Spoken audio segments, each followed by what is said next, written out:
Hi friends, താനിരിക്കേണ്ടിടത്ത് താനിരുന്നില്ലെങ്കിൽ ഒരു ചൊല്ലുണ്ട്. ബാക്കി നിങ്ങൾ പൂരിപ്പിച്ചാൽ മതി. ചൊല്ല് കേട്ടിട്ടുണ്ട്, ഇപ്പൊ കണ്ടു. നമ്മുടെ കേരള ഗവർണറുടെ ഓരോരോ കോമാളി വേഷം കാണുമ്പോൾ എൻ്റെ മനസ്സിലേക്ക് ഓടിയെത്തുന്ന ചിന്ത ഇതാണ്: എന്തോ ഒരു പരിഹാസ്യ നാടകങ്ങളാണ് അദ്ദേഹം അവതരിപ്പിക്കുന്നത്.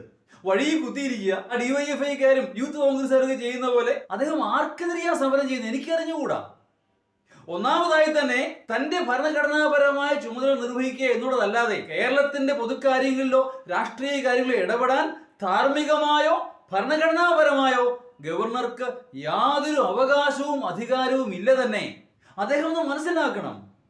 ഇവിടെ ഉദ്ഘാടനം ചെയ്യാൻ പോകേണ്ടതും ഇവിടുത്തെ പൊതുക്കാര്യങ്ങൾ ഇടപെടേണ്ടതും ഇവിടുത്തെ തിരഞ്ഞെടുക്കപ്പെട്ട രാഷ്ട്രീയ നേതൃത്വമാണ്, അല്ല ഗവർണർ അല്ല. ഗവർണർ എന്ന് പറഞ്ഞാൽ കേന്ദ്ര ഗവൺമെന്റ് ഒരു വക്താവ് എന്ന് പോലും പറയാൻ പറ്റും, ഒരു ക്ലാർക്ക് പോലെ. യാതൊരു യോഗ്യതയും ആവശ്യമില്ല. ഒരു പഞ്ചായത്ത് മെമ്പറിന് പോലും ജനങ്ങൾ വോട്ട് ചെയ്താലേ മെമ്പർ ആകാൻ പറ്റുള്ളൂ.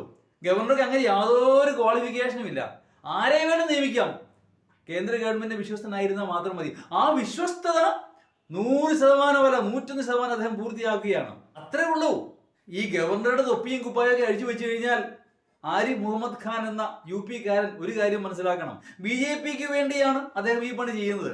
400 അംഗ നിയമസഭയിൽ ഒരു മുസൽമാന് പോലും സീറ്റ് കൊടുത്തില്ല BJP കഴിഞ്ഞ ഇലക്ഷനിൽ UP-യിൽ. ആ BJPക്ക് വേണ്ടിയാണ് അദ്ദേഹം ഇങ്ങനെ അഹോരാത്രം പണിയെടുക്കുന്നത്. നല്ലത്, വിശ്വസ്തത വളരെ നല്ലതാണ്. പക്ഷേ അദ്ദേഹം ഓർക്കേണ്ട മറ്റൊരു കാര്യം, അദ്ദേഹം ഈ പരിപാടി നടത്തുന്നത് കേരളത്തിന്റെ ചിലവിലാണ്. രാജ്ഭവന് വേണ്ടി കോടികളാണ് കേരളം മുടക്കുന്നത്. റിപ്പബ്ലിക് ദിന ചായ സൽക്കാരത്തിന് ലക്ഷങ്ങളാണ് മുടക്കിയത്. ആര് മുടക്കി? കേരള ഗവൺമെന്റ്. എന്ന് പറഞ്ഞാൽ നമ്മുടെ പണം, എന്റെയും നിങ്ങളുടെയും പണം, ടാക്സ് പേയേഴ്സ് മണി. പ്രതിമാസം 2 ലക്ഷം രൂപയാണ് അദ്ദേഹത്തിന് യാത്രയ്ക്കും മറ്റു കാര്യങ്ങൾക്കുമായി അനുവദിച്ചിരിക്കുന്നത്.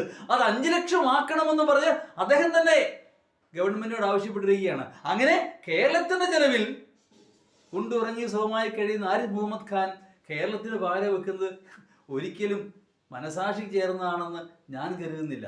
ഇപ്പോഴിതാ CRPF ജവാന്മാർ എത്തിയിരിക്കുന്നു അദ്ദേഹത്തിന് സുരക്ഷയ്ക്കായി. ആ ചിലവ് ആര് വഹിക്കണം? അതും കേരളം വഹിക്കണം. എന്തോ ഒരു കോമഡിയാണ് അല്ലേ?